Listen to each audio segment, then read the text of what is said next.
A Petrobras acaba de divulgar sua nova política de dividendos. Será que agora a nossa gigante petrolífera vai ser uma ação essencial para todo mundo que quiser viver de dividendos? Ou será que é melhor esquecer essa estatal agora que as regras mudaram? É isso e mais que a gente vai ver no nosso vídeo de hoje. É importante lembrar que em 2022 a Petrobras pagou dividendos muito altos, distribuindo um total de mais de 200 bilhões de reais. E lembrando também que o governo, por ser um grande acionista da empresa, também recebeu parte desses dividendos. Para você ter uma ideia, o site Status Invest está marcando que a ação preferencial da Petrobras, a Petro 4, está com dividend yield de 50%, o que é simplesmente absurdo e muito acima da média. Bom, o fato é que sexta-feira agora ela aprovou a nova política que, dentre outras coisas, permite a recompra de ações. Essas recompras são vistas com muito bons olhos pelos investidores em geral, pois elas tendem a aumentar o preço da ação em si. Além disso, essa nova política também estabelece que o dividendo a ser distribuído trimestralmente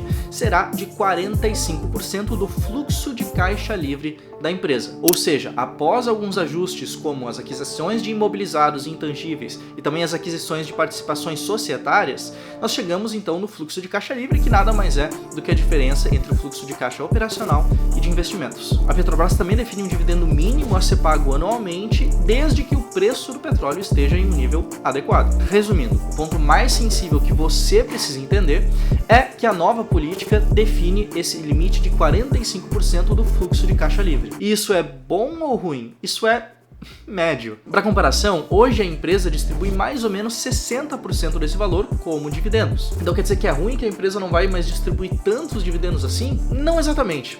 Pensa comigo, se uma empresa todo ano tem 100 milhões de reais de lucro e distribui esses 100 milhões aos seus acionistas, todo ano o dividendo permanece igual ou acaba diminuindo, dado que a empresa fica parada no tempo. Agora, se a mesma empresa tem esses mesmos 100 milhões de lucro, mas resolve distribuir apenas 40 milhões, sobram então 60 milhões de reais para reinvestir no próprio negócio, abrindo novas fábricas, investindo em logística, conquistando novos mercados e, no melhor caso, ela acaba lucrando mais, tendo no ano seguinte um lucro um pouco maior. Então, se no primeiro ano ela tem 100 milhões de reais de lucro, no segundo ano ela pode ter 110 milhões, por exemplo. E se no primeiro ano ela distribuiu 40 milhões, no segundo ano ela distribuiu 44 milhões. O dividendo ele pode ser um pouco baixo no início, mas ele tem potencial de aumentar ao longo dos anos. Inclusive, existe uma estratégia chamada Dividend Growth, que eu mostro em detalhes dentro do fluxo. Essa estratégia foca justamente nisso, investir em empresas com potencial de crescimento e que distribuem dividendos.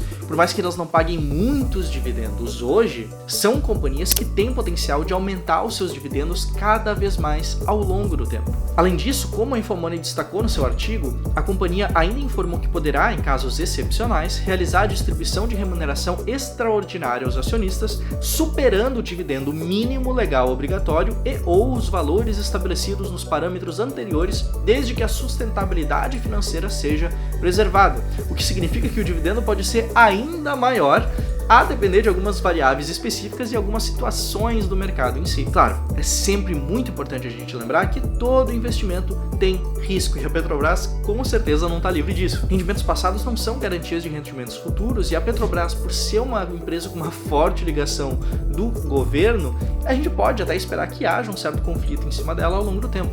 Mas e você? O que você busca nos seus investimentos? Você prefere altos dividendos hoje ou prefere investir em empresas com potencial de crescimento para que elas paguem ainda mais no futuro? Me conta aqui nos comentários, te inscreve no canal e eu te vejo no próximo vídeo aqui da Guilda dos Investidores.